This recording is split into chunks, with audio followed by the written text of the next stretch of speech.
I am a motivational speaker, a life coach, an attorney, a mom, a wife, and I do these wellness challenges for my community to help people deposit into their physical, their emotional, and their spiritual bank accounts while integrating regular life, right? Like while working and doing life, and just making sure that you always carve out that little bit of time for yourself, and not so much give to so much to everybody else that you don't save any space for yourself. So that's really what I do.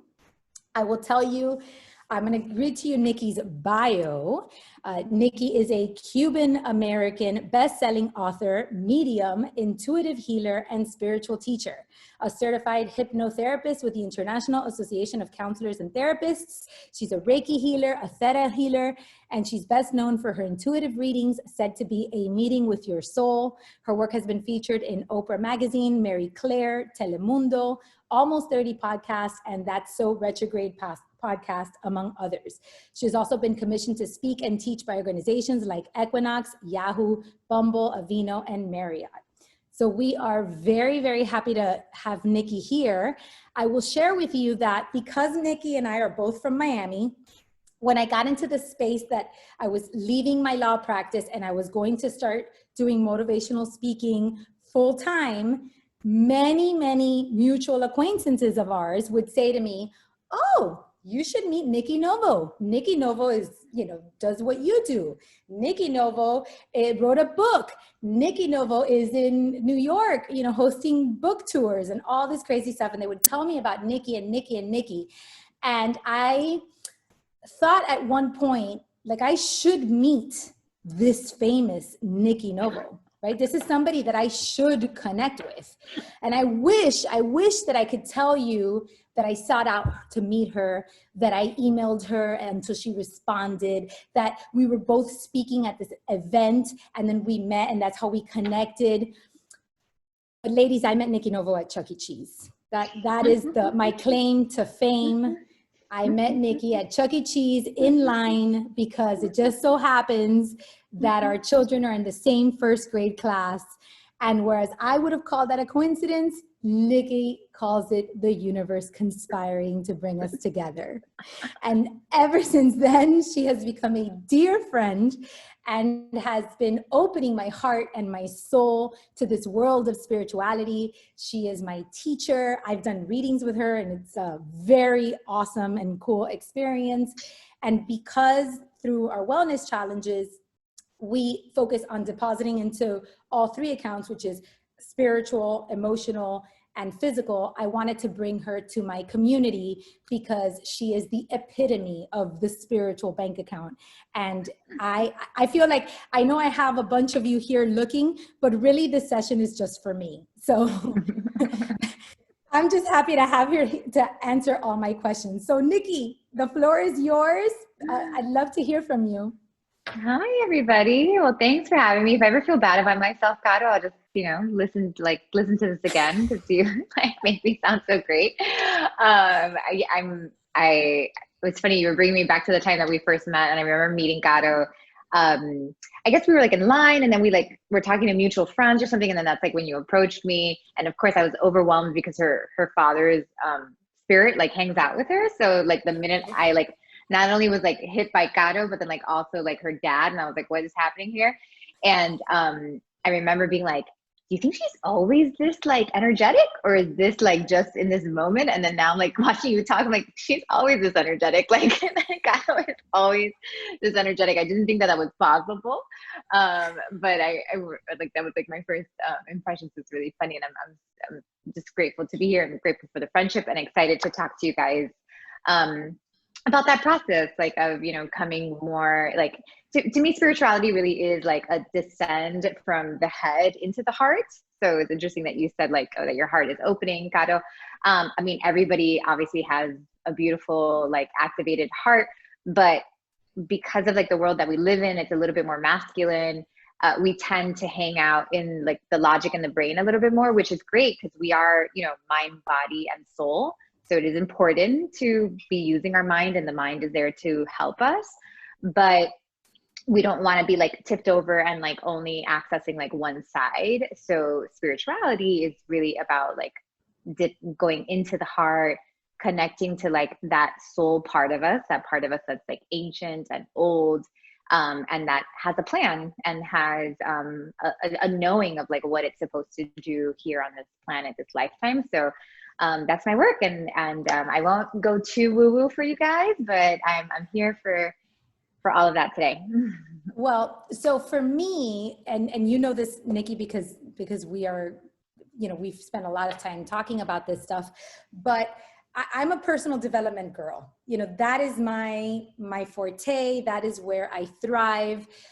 And I haven't been very much into religion or spirituality or anything like that in the past. I actually was someone who somewhat rejected religion growing up. So, but I have people around me who are super, super, super religious and people of faith.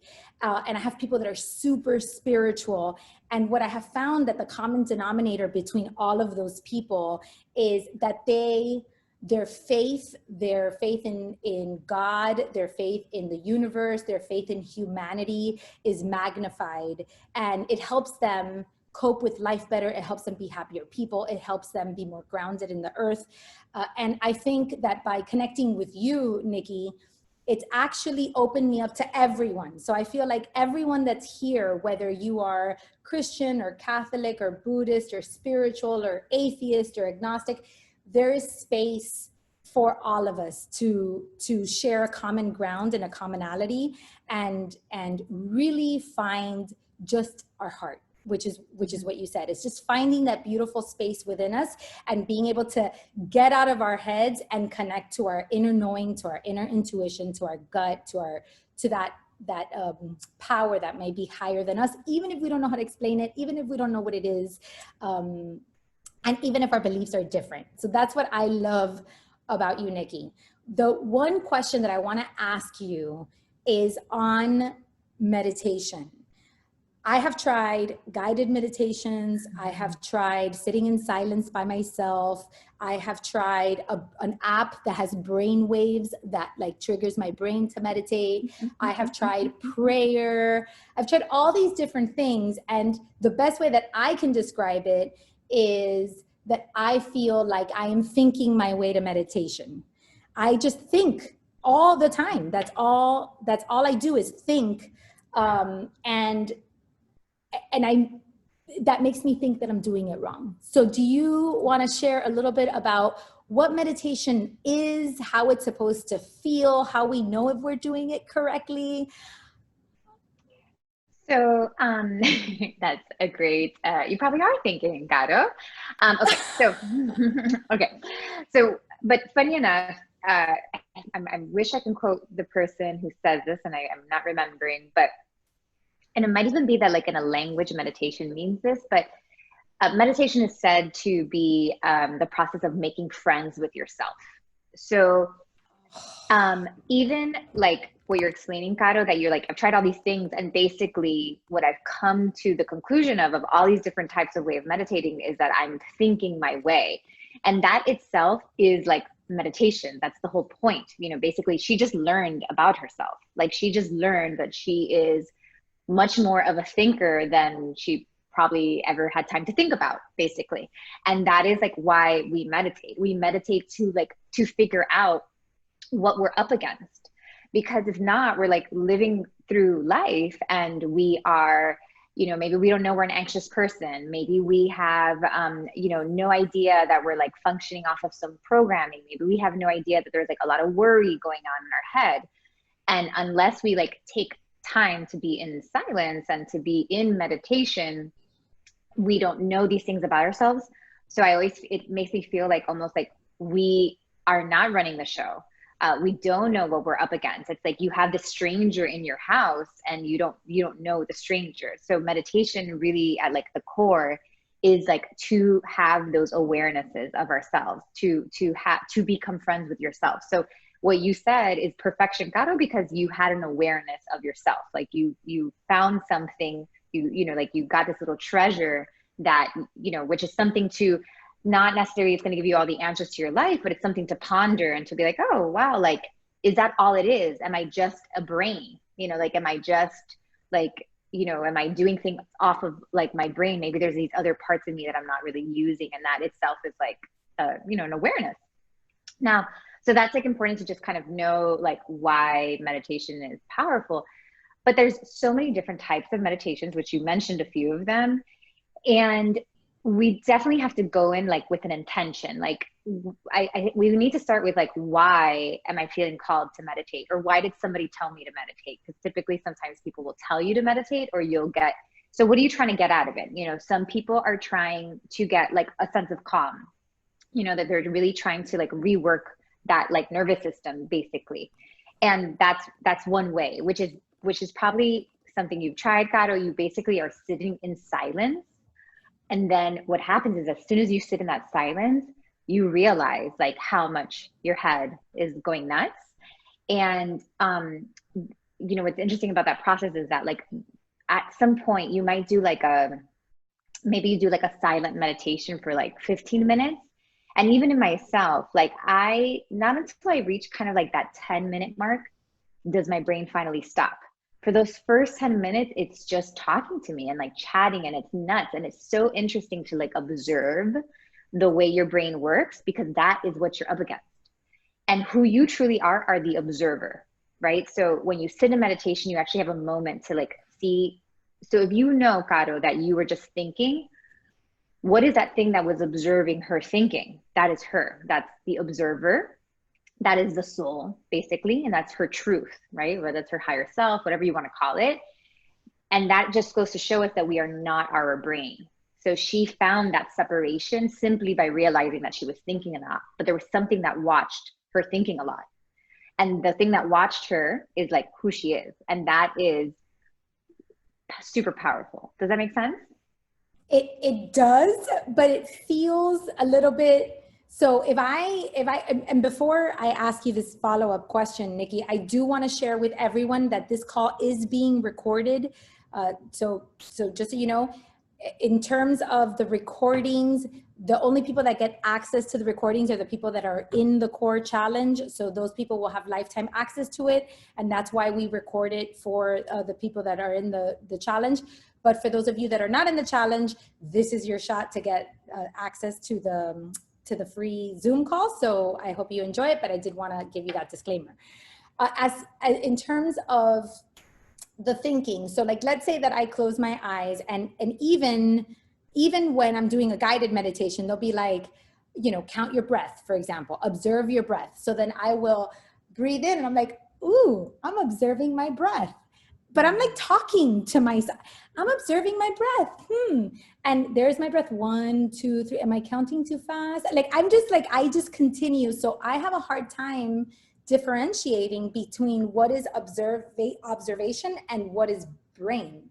That's what I can understand from a theoretical perspective what you're saying, but I'm having a hard time figuring out, well, what part of your brain is the observer. The other thing I want to say before you answer that question is that if anybody else has a question, please feel free to use the chat.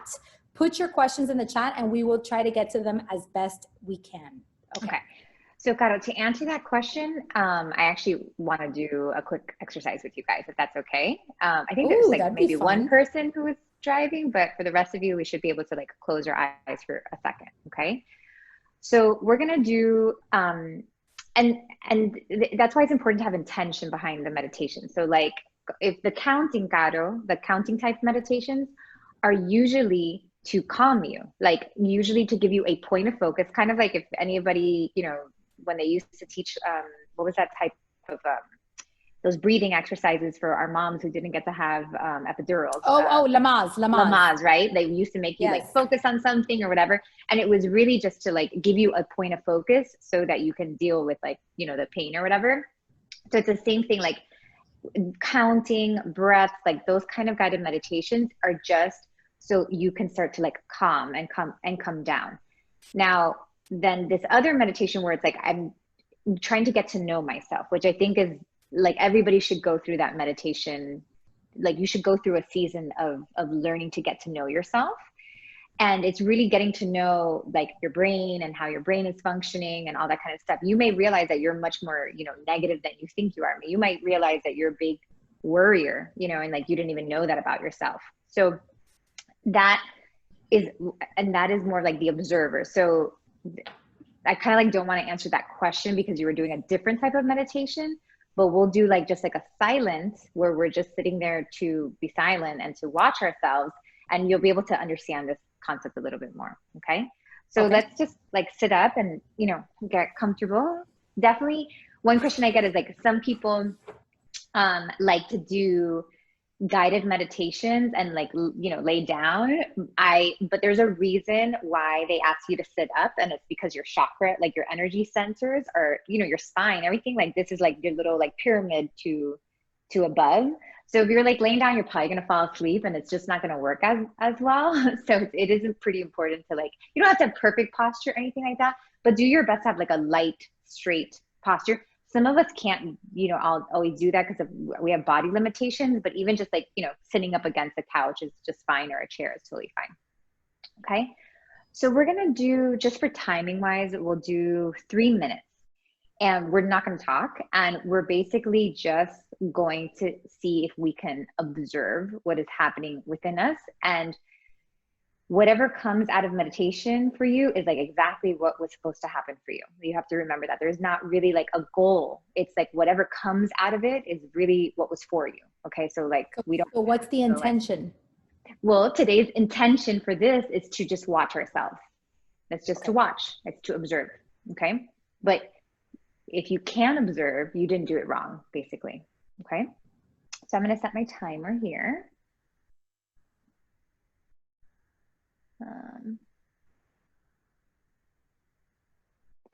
Oh, somebody set me at 22 hours. Okay, let's do 3 minutes. Okay, perfect. We would do a little bit longer if we had more time, but let's just do this quickly, okay? Or a short version. Right, so go ahead and close your eyes. And if you need some sort of like to keep you busy, you can focus on your breath.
All right, slowly coming back into your body. And when you're ready, go ahead and open your eyes. Who found that to be super painful? No? Everybody good? Okay. Sometimes. Anybody found it painful? We have a lot of blank screens, so I don't know. You guys are more than welcome. Oh, because one person found it boring. Yeah, of course. Christine's boring. I mean, you're not Aileen, boring, but you found it boring. Aileen says that she needed the 3 minutes, and I kind of felt like I needed them too. Yeah, I did too. So that's like an observation right there, right? And Karo, to answer that question, actually, I was like understanding it when I was in meditation. So Karo said, or Aileen was like, oh, she realized in there, she probably said to herself, like, I need this 3 minutes, or maybe at some point there was like some sort of realization. So that kind of talk where you realize that you're observing something, that's the lag to the observation. So the observation is like, it's quiet and it's like an energy. It doesn't really talk, but your brain is like is translating the observation. So that it's like you're the news, like when you're watching a basketball game and there's like, the anchor is like, oh, he just went right. And it's like, yeah, we all saw him go right, but he is like storytelling. So, but that is the lag of the observation. Does that make sense, Karo? So I am laughing to myself a little bit because I had something that happened to me in these 3 minutes that I'm embarrassed to share, but I'm going to go ahead and share it. I am embarrassed. So you know how you and I walk together? So I had this, I swear to God, that this happened to me. So I do a lot of work with Nikki in the terms in like the logical personal development field, and she does a lot of work with me in the femininity and the divine and the heart and the soul. So we have like this really beautiful balance, and we serve each other so much. And I had this vision while I was in silence in the 3 minutes, which seemed like a long time, I guess, in my brain. I had this vision of you, like your soul and my soul, but it looked like we were walking and we were up here, and you were like, you see, Karo, it's fun up here. Good job. Well, that's why at the end I said, like, come into your body, because some of you will leave. Like, some of you are going to be like, oh, that's like, this is great. I get to like jump out of this body for a little bit. Right. But I was like, oh, is that vision my brain, or am I observing the vision? And then I asked the question while I was doing the meditation. So that's how you know what a thinker I am. Exactly. You can't accept like the visions or the moment. So we are, you guys, I would say we're like the Trinity, you know, like kind of how you really learn in like Catholic or Christian, you know, we are mind, body, and soul. And Karo just knows her mind really well. So she thinks everything is her mind, right? Or, you know, she's coming out of that. And I'm sure a lot of us are like that, but we are actually body, which holds emotions, right? So the body part of you is the part that's going to be sensitive, or the part that maybe causes anxiety. It's because your body is sensorial. And then we are spirits. So the same way it's like God, you know, what is it? God, you know, Father, Jesus, Holy Spirit, that's the Trinity. It's really just a representation of the mind, body, and soul, because that's what we are. We are comprised of the three things. We are a soul, you know, like ever existing, that comes into this vessel that is the body, basically. So we have to. Isn't that the reason that sometimes we have physical pain when we are suffering with emotional trauma or with anxiety and with all those things? Isn't that why it manifests itself in physical pain? Yeah. I mean, it's definitely level 2, Karo, but yeah, definitely. Like it's okay. We have different like energy centers, and depending on like where that pain like finds itself, it'll manifest an ailment if it hasn't been taken care of. So what I like about that, even though it's level 2, what I like about that concept is that even if you've never been exposed to meditation, even if you've never been exposed to this kind of work, I think the fact that you can look at your body and be like, oh, I'm not feeling so good, or I'm not, and actually be able to think, to say, oh, I might be able to go into this deeper. There might be a reason that's deeper why I have knee pain or a shoulder pain or something, even if you don't really understand it. But just the knowledge, I think, creates an awareness that allows us to seek more enlightenment. Well, the body is gives us all the feedback. Like, because a lot of the times if we are all in our head, typically you're disconnected from the body. So Aileen, sorry to pick on you, but she, you know, like she had said, like, I needed that. And it was because she took a moment to actually probably feel her body. Because she probably, you know, if she's existing in her head, let's say all day and she's go, go, go, let's say, but all of a sudden she feels her body and she realizes like, oh, my body's kind of tired. You know, like my body, it's like, because the body, because it's sensorial, it gives us like the true feedback. It lets us know what's really going on with ourselves. Like how many times have one of us gotten like really sick after like pushing it way too hard? You know, it's like without the body letting, like, you'd be like, oh my gosh, I had no idea that I was stressed. I had no idea that was like a hard time for myself, because I exist from the neck up. So you know, and meditation, basically there's certain meditation that you can do, like body scans, and you can go into your body, because we need the feedback from the three things. We need to know, like, so the body, even though it kind of feels like a drag sometimes, because it holds like maybe emotional weight, it holds pain or all that stuff. Those are all little clues to why, like, to what is off within us, what is not in alignment with our soul, like what is not our truth. So I might have shoulder pain, and it may be because like I am really feeling like the weight of everybody, and it's literally manifesting in my shoulders, right? Like in the shoulder pain. And maybe I'm not somebody who's meant to care for so many people. Like maybe that's not my truth, but yet, you know, society or my family has taught me that I am supposed to care that way, or I am supposed to. And that feedback shows me that I am off path, that is like not where I'm supposed to be, basically. We have some people making comments, and Yeah. Andrea said that she's been having jaw pain. And Daisy asked, is the heart in the body then? Is the heart in the body? So we have a heart organ, which is like over here, right? But then we have a heart energy center. So we have energy centers. They're called chakras. If you've done like yoga, or maybe if you've gone to like acupuncture, you might see them. They're like these colors that they show on top of the body. That's actually what I read in my readings. Like I read energy. So I'm reading the energy center. And when we're referring to the heart and like going into your heart, we're actually talking about like the heart, the center of the heart, because it's actually the middle of the chakras. And that is like, they say like the seat of the soul, like that all of your kind of soul information comes from the heart. Like that this is a very, you know, powerful place. It's the center of all the things. It's the center of the mind. It's, you know, the mind's up here, the gut, all that kind of stuff. So it's like a very powerful thing. So when I talk about the heart, I'm talking about the center of the heart, not the organ. The organ being a little different. It's a little off to the side. So right now we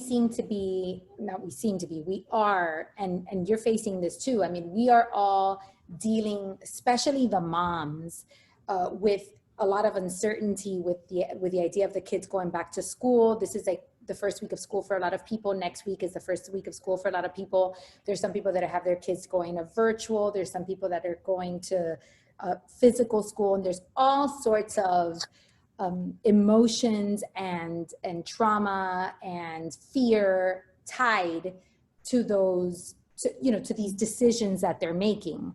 So Nikki, in terms of like, a lot of girls have been telling me, for example, I don't know if I made the right decision with the decision I made for the kids to go to school or not go to school, or, I'm not sure what I'm going to do next.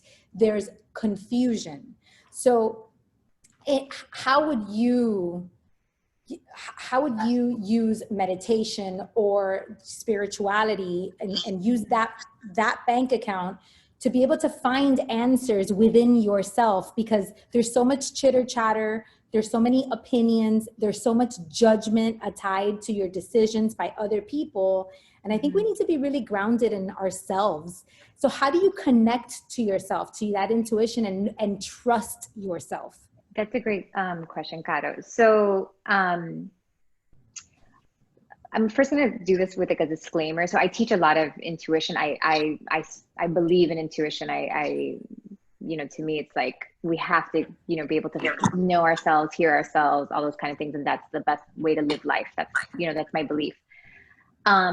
So, but with that said, intuition is not to be mistaken to live a perfect life. I think a lot of people want to get into their intuition to not make a mistake.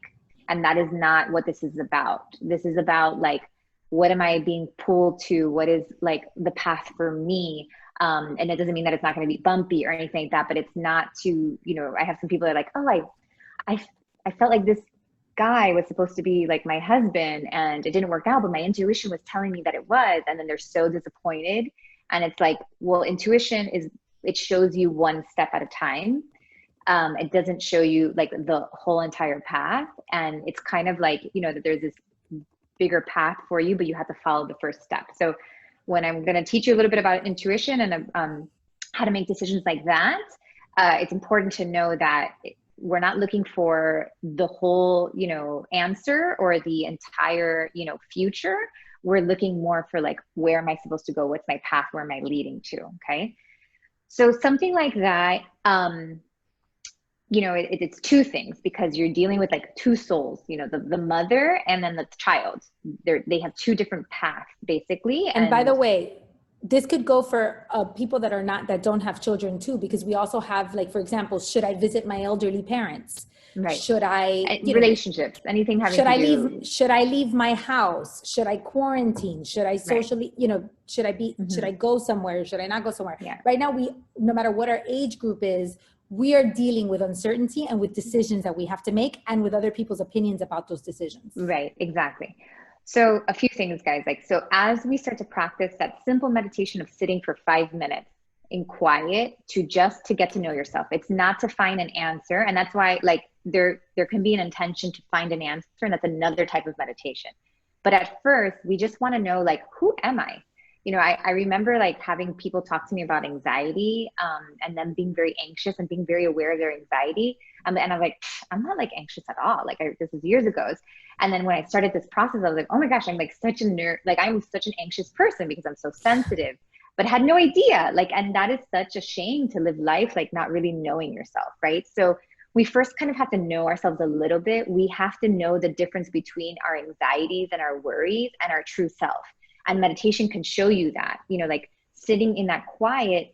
And if all of a sudden you're watching yourself talk about the grocery list and talk about, you know, my friend getting mad at me about this, if you see that chatter, that right there is showing you like, I'm a person who cares what other people think, or I'm a person who gets very nervous. And it's not that is bad, but you have to understand that like all your decision making is being filtered by these anxieties, by these concerns. So if you don't know you're up against that, you think your decisions are great because you don't know that that's like who you really are. So by having that quiet time, those 5 minutes a day, and just in quiet with no expectations, with no, you know, this is what it's supposed to look like, just to sit and watch myself, to get to know myself, then that's going to help you understand what you're up against, right? So what you're like, okay, when I make decisions, I tend to be a little like this. I tend to be a little like that. I, you know, whatever.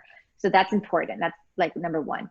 Now, after you start to like do that a little bit more, and you spend some quiet time with yourself and you're observing yourself a little bit more, then step 2 would be, you can introduce a guided meditation where you start to feel yourself, like your body and your heart.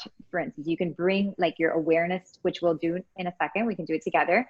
You bring your attention to your heart, and you want to look for like a pulling sensation. So you can set the intention and be like, okay. And this is not ever always easy, because a lot of the things that we're unsure about cause a lot of anxiety, you know, like we're nervous about it. I mean, I am not by any, you can ask Karo, like I am not immune to this myself, even though I practice intuition all day. I'm not immune to the things that like scare me and like being unclear sometimes. But I am able to like live life like on my own terms, like for me, what is my path that I'm able to do. So in like a second intention for a meditation could be where you're sitting, it's a little bit more spiritual. This is a little bit more, kind of, connecting and all that kind of stuff. You can sit and you can set the intention. You could be like, okay, I'm between these two decisions. I really don't know. I'm like scared. I don't know what to do. Just kind of throwing it up there. But I'm going to close my eyes. I'm going to activate like this heart center, and I'm going to see like where I'm being pulled to. And you might not be able to get the answer in meditation, but even just like activating that when you go through life, we really have to learn like that. That's why it's important to have the connection to the body. We have to learn like, what's the sensitivity, like what's driving me, what makes me feel gross, what makes me feel good, what makes me, all that kind of stuff. And that is, we're like magnets to the right decisions. The right things for us should magnetize us. We should feel pulled to it. Not, this is what I should do, this is what I think I should do. It's like, I don't know why. Sometimes it's not even logical. A lot of times it's like, this makes no sense, but I feel like I'm supposed to go there. And that is like how you live a life that's more, that's really about like what's right for you and what's on your path. Does that make sense? Karo? Yes.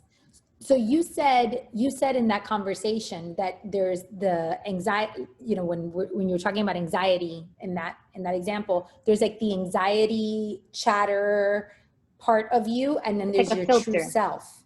Mm-hmm. So is that how you get to that true self, by the pooling? Or do you get to the true self is it just time spent in? Yeah, no, for sure. I mean, as you get to know yourself, of course, but the true self is known by sometimes knowing what it is not. So if I know that, like, I'm not trying to change the fact that I'm anxious. I'm not trying to change the fact that I'm a worrier. I'm not here to change that about myself. But once I know that exists, then I can start to see that this is like a layer that is on top of like this more quiet, more wise part of me. Like, because, at the end of the day, guys, we're all made out of the same thing. We're all made from some sort of, God, whatever you want to call it, is universal, like knowledge, and you all have had those moments that you just know, right? That knowing is available to you all the time, but we have these filters on top of us that are, our crazy selves, our anxious selves, our, sensitive selves, all that kind of stuff. And there's nothing wrong with that. That's part of the human experience. But we have to know that about ourselves to be able to like, like kind of when you have a child that this child says no all the time for experiences, but it's just because they're more of a nervous person. But you're not going to take that at face value. You're not going to be like, oh, he doesn't want to eat broccoli. Like, it's not for him. But if you know that child, you're like, actually, this child is like a very, nervous person, doesn't like to try anything new. But beneath that, there's truth, there's some truth to that. So we have to be able to know what we're up against, what's that filter. And once we know that filter, then we can like make better choices for ourselves, for our truth. And you said we're not trying to control or change it, but you could if you want to. When sure. you could if you wanted to. Of course. Right. That was the question. There was when I was in the 3 minutes with you guys, I was like, I found myself being grateful for like the 3 minutes and all that kind of stuff. And I was like, and in that moment, I congratulated myself. I was like, good for you, Nikki. Like because there had been times in my life that I did not have grateful talk, like that I did not have grateful speech. And we all know that like, mindset and having that kind of language is good for us, regardless. But there was times that wasn't my talk, and I changed that. And now I was able to have a moment, like almost like a check-in. And I was like, oh, look at that. Like, look at that language that you have going for you. That's great. I'm proud of you, because it wasn't always like that. And that was a decision that I decided to make to change when I found something not super exciting or kind of ugly about myself through meditation. So it sounds to me like you are, which I hugely promote, is you are using your spirituality to not allow the person to be a victim of their circumstances. So it's not just, well, I can't help it. I worry all the time, or I can't help it. I'm a control freak, or I can't help it. I'm nervous. It's more of, I acknowledge it, I accept it, and then I can decide what I do with that information. I can decide whether I sit in silence and work towards changing those patterns, or, you know, the decisions that I make to help that.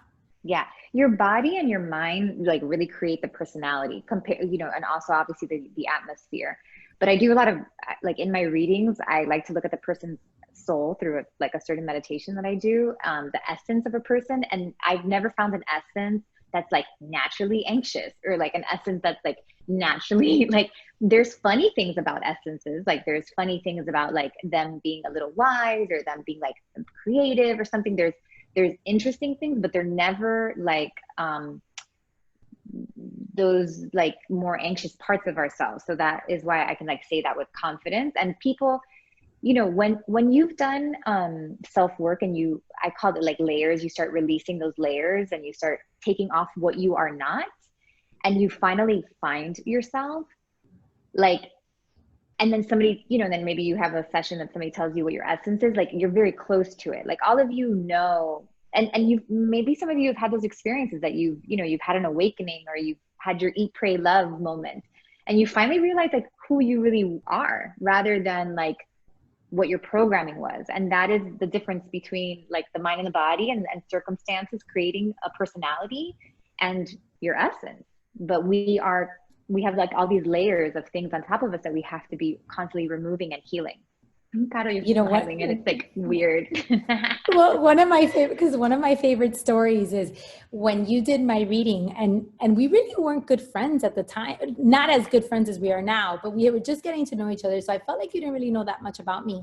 And you did my reading, and you said in my reading that I was like this very old soul, that I was like una viejita.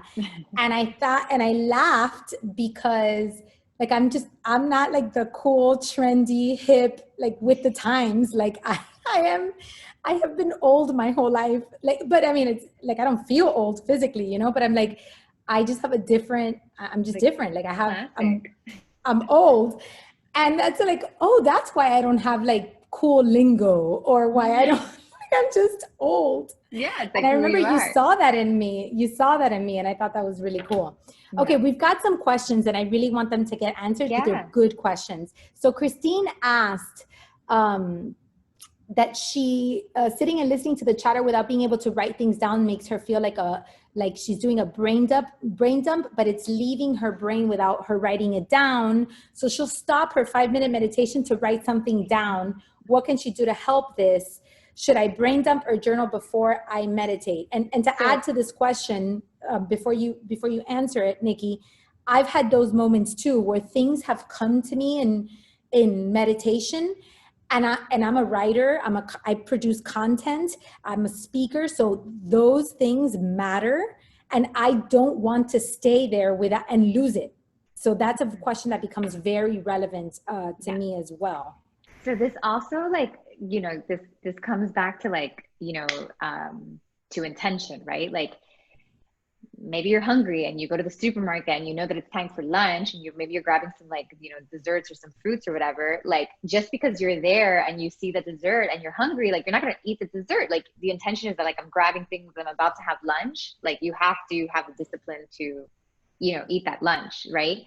So that's one thing. But Christine, like as I'm listening to that what we want to do is like, let's take it a step back and let's ask yourself, what does that mean about you? If you are a person, like what does that mean about Christine? Again, you're going to be the observer. You are not Christine. You are observing Christine. So what does this mean about Christine, who has to stop and write, you know, down what's coming through? So a few things come up for me. It's number one, possibly that you need more creative time, you know, that like, you know, perhaps you, if they're like creative ideas, kind of like what Karo's saying, is that it's important for you to carve out some quiet time, because look how much comes through. So that is something that's like an observation, that's an awareness, like, oh my gosh, I need more of this. And then the other thing is there's a little bit of a controlling factor to that. This idea that, you know, like that I can't sit still, that I'm going to lose something. This is a thought process that you have, that like, I'm going to lose something. I have FOMO, you know, like I have this fear of like missing out what comes through. And that explains to us a lot about you and about like the way you function through the world. And do you want to be that like, you know, do we want to be that impulsive, right? Like, do we, like, perhaps that is the lesson for you, like to sit there and to try not to do that and see if you can like work through that. And who do you become when you work through that? Like, who do you become by sitting for 5 minutes and letting that go? Like, not feeling like you have to hold on to everything, not feeling like you have to take every drop in, that you can like let it go. What happens after that? You know, like it's like, it's so curious to see, like, I'm so curious to see like what happens to you after doing that for 5 minutes. How does that go? I love the idea of taking it with curiosity. I always say that, like, approach life with curiosity, whether it's how you eat, whether it's how you work, whether it's what exercises you do. Approach your life with curiosity, because we're just learning. This is not, there's no right or wrong answers. There's no, you know, it's not perfect. It's just about learning and having fun in the process. So I think that's really awesome. For my girls, a lot of girls ask this question, and I want you to give an opinion on it. Because we have the buckets, you know, we have like the emotional bucket, the spiritual bucket, the physical bucket. Some of my girls ask if prayer while they're running counts as meditation, because, you know, we're multitaskers in this world. That's a great question. So, and I'm happy that you guys brought that up. I do believe that we should try to do some of like this quiet, you know, 5 minutes. Like, it's really, we're not asking for 30 minutes or whatever like that, even though it's so fascinating to put yourself through 30 minutes. Like, what happens to you is like nuts. I guess it's kind of like maybe like fasting. So it's definitely like a challenge to like sit in quiet for 30 minutes and see what happens. But I am very aware and sensitive to people that are very active and just cannot sit for that long. So my older brother he's a doctor, very stressful life, but he's also just like a go person. It's like, you can't get him to sit on a pillow, you know, and meditate, but he does a lot of activity, and that is his meditation. Because, you know, part of meditation, of course, is like, you know, is to give your brain a break. Because at first you're going to observe it, but at some point when you sit in meditation long enough, it stops, it shuts off, and you actually become present. And this thing that is always going, even at night when you're sleeping, finally gets like it gets a reset moment. So that is like, you know, level 2 meditation. It's very helpful. It's kind of like fasting when you get like, you know, like you get a reset. But I understand that like it's not for everybody. So if our brain is looking for like a time to rest, doing some sort of activity that you lose yourself in is very important. So if you find that like when you start writing, you lose yourself, or when you go for a spinning class, like it just shuts off, that's important, because that's like one reason why we meditate. So so you can combine them. You can combine them if you want. I wouldn't say that like, and listen, I use running for visualization. I do a lot of like, I sit there and I feel the feelings of like whatever I'm trying to bring into my life. You know, I actually, like, quick and funny story. I had this, like, when I was single, I used to have this playlist of like love songs, and I was like, oh, I would run and I would try to like manifest like a boyfriend. And I lived by, if you guys are in Miami, I lived by Miracle Mile. So I would run by Miracle Mile, and I would see the dresses, and I would like visualizing myself, and I'd have the music, all this kind of stuff. A few like months later or whatever, or maybe like a year later after of doing this, I meet my husband, you know, we quickly get engaged, and, you know, all that kind of stuff. And I remember the day we were like, okay, well, what song are we going to dance to at the wedding? And he's a little older than I am. He's about like 6 years older than me. So our music is a little different because of like the time difference. But one thing we could agree on was Dave Matthews, as I liked Dave Matthews. And he's like, oh, this song from Dave Matthews. And I was like, that was on my playlist. So I manifested you. So like, you know, you can, the body movement in prayer is very good, because it like, basically like moving your body and using some visualization or some prayer, whatever you're using it for, it does get you out of your head. Like, there's a clearer channel for it to sink in. So it's a great thing to do. I do it too, but I wouldn't say that like replaces that 5 minutes of getting to know yourself, but it is totally like a great way to do it. And then the last thing that I was going to ask you, and then I want you to tell the girls how they can connect with you and how they can get a reading from you and, join all your amazing programs. The last thing is Orly and I have been meditating every night, but we lay down because it is bedtime. Well, because because you're trying to calm yourself too, probably. Yeah. It's become the way that he goes to sleep.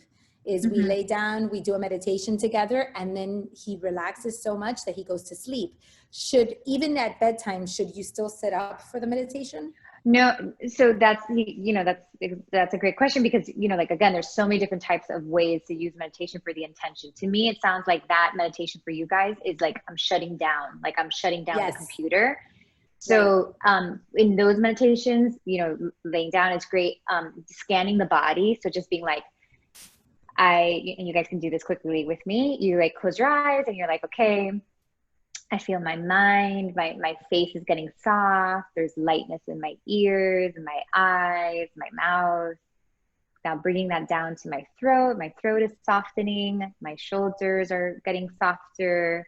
My chest is getting lighter. So you're basically, my eyes are open again. You're basically like scanning the body down and like asking it to start shutting down. And that doesn't have to be before bedtime, but and there's a lot of meditations like that, you guys. It's a body scan. That's what it's called. It's to start like shutting and softening the body and relaxing it. So anybody who has a lot of anxiety, anybody who's like go, go, go, those are great meditations for you. One of my favorite things that you did for our group is that you did 2 meditations for our girls. And that is evergreen. It lasts in my challenge, and my girls use it all the time. They do your meditation all the time and they love it. So for any of you that are in the core challenge that have done the meditation, give Nikki a shout out because she did that for us, and it's a big deal. Yeah. We have those are visualizations. Those are sorry to interrupt you, Karo. Those are visualizations, and those are like more like I'm trying to take you out of your body and take you somewhere. So that's like it's different. It's more to give you like a spiritual experience. It helps you like grab some sort of answer. It will give you like a little bit of like an energy healing. So those are more woo-woo, and those are for different, it's really to like give you more of that soul experience. So it's a little different. But one of the ones you gave us was a scan your body. Yes. You made one for us, a scan body one, which was really great. Okay. So we're running out of time. We have 3 more minutes. I want to make sure that you tell these amazing women how they can get a hold of you, how they can book a reading with you, or you have people that do readings under you, which is a huge deal. And about your program. So just, please share. Yeah. And then I don't know if you want to answer these last few questions, or maybe you just, maybe you have to log off, but I want to be really mindful of your time. I'm okay. I'd love to answer the questions, so I'll answer them. You guys, I am on Instagram. I love to connect with you there. It's just my name, Nikki Novo. I have, programs that help you spiritually 101. I have dating programs. So it really just depends. But if you're on my Instagram, you're not going to like miss anything. So I'd love to have you there. And you can it has information how to book a reading with me, all that kind of stuff, if that's what you're feeling called to. So really quick, there's a question about like the kid, like a mom and a child, and kind of how you make those decisions. I am like, unfortunately, sometimes it's like I know too much. So I'm like obsessed with making sure that I am, I am not even guiding my child based on my own knowing, but based on their own soul, like really just kind of making sure that I'm doing what is right for their soul. So it drives me a little nuts sometimes, but and here's a few things. Like, number one, like if you believe in this stuff, you believe that the child chose you. So like you are the perfect parent for that child. And that always gives me a lot of just a lot of peace, like knowing that like this person knew that I was going to do a good job with them, so I don't have to put so much pressure on myself. And then the second thing is getting to know your child beyond what's on the surface. So we have 3 children, they're all different, and I always have to kind of look at them the same way I'm observing my brain in meditation. I'm looking at them that way too. I look deeper into their eyes, I'm quiet more, I observe them. And whatever is beyond them is who they really are. And that is where I try to make decisions for them. So we have this one middle child who's very anxious. And if it were up to him, he wouldn't try anything new. But when I look beyond him, I can see where that's coming from, and I see like what he needs. So that is like one way to make choices that are like for your child's path as well. So that's one, I hope that helps. Enneagrams. I have lots of thoughts about that, and they're probably just like my own personal beliefs. But I think enneagrams, right? Is that the way you say it? I'm guessing. I think those are great if you're somebody who knows yourself. Like if you're somebody who has released those layers, if you're somebody who has maybe done your eat, pray, love, or had your, you know, whatever, I think they're very accurate. But I've actually taken them a couple times, and what I came out a few years ago is very different to what I came out now. And it was because I became more of myself. So I thought that was very interesting. So I think it really goes off of like your personality. And to me, a personality is different than your essence. To me, the essence is like the soul. It's a little deeper. So your personality can be somebody who is not a risk taker, but your soul may not be that. So that is, you know, and I hate to like confuse anybody, but those are my personal thoughts about those, like the tests. And I think they're very helpful, like in business and things like that. Before you continue, Nikki, I just want to say for the recording that people won't have access to the chat, that the question that you answered in terms of the mom and the kid, the question was, you mentioned that we have two perspectives, the mom and the kid. So how do you distinguish intuition from each perspective? So that was the answer that she gave. And then the next one was, what are her thoughts about Enneagrams? So this next question is, do you have tips on how to start visualization? Mm-hmm. So not everybody is visual. Some people, so we have different forms of intuition. Some of us are going to be more feely. Some of us are going to be able to see more. It just depends. So if you are not naturally visual, doing guided meditations that offer you a visual are good for you, because you just have to try to like allow yourself to like see the visual. So like try to let yourself see it if you feel like you want to be visual. I love visualizations with body movement, which I already talked about, like through the running and visualizing. Now, if you find that like you try visualization, it doesn't really work, there's nothing wrong with you. It's just that you're probably not so visual. And a lot of times if you know how you learn, like if you're like if you listen, if you're better with like audio, or if you're better with reading, it's going to show you a little bit about what like your strength is intuitively. If you are trying to manifest something, let's say like you're trying to whatever, get the courage to be in front of a crowd, and you're trying to visualize yourself in front of that crowd and that's not working, try to see if you can feel yourself in front of that crowd, because a lot of you are just going to be very strong feelers, and that will help you. Okay. Okay. I think that's it. Wonderful. I think that's it. I think that's all the questions. Nikki, thank you. I think we all feel, I feel like just having you here has relaxed me. I started with a lot of energy, but I feel so much more calm right now. Oh, let's do usually one how last I feel. Grounding meditation, Karo.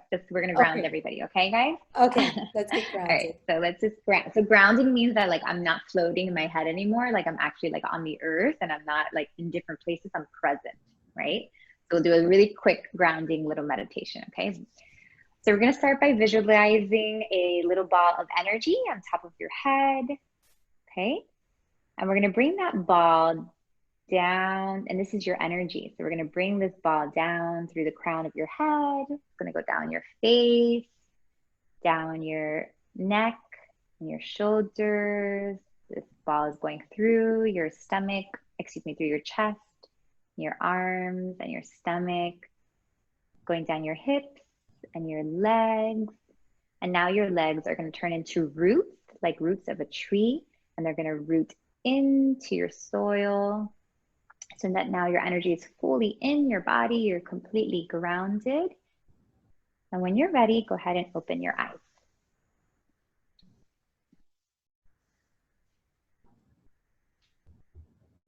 I loved it. A good one for you, Karo.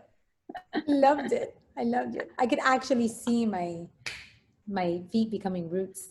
Yeah, good job. So you're visual. Yeah.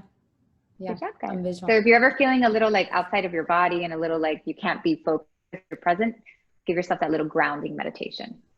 Okay. Oh, I love it. Thank you, thank you. Thank you, ladies, Welcome. for coming. I'm super glad to have you all here. For those of you that want to explore our core challenge, please make sure that you go on to Caroline. I'm putting it on the chat, carolinedepasada.com, and you can see our wellness challenge information there. August 31st will be our last 28-day challenge until January. And I am thrilled to have had my dear friend and mentor, spiritual mentor here with us. So thank you. Thank you guys. See you. Bye. Bye.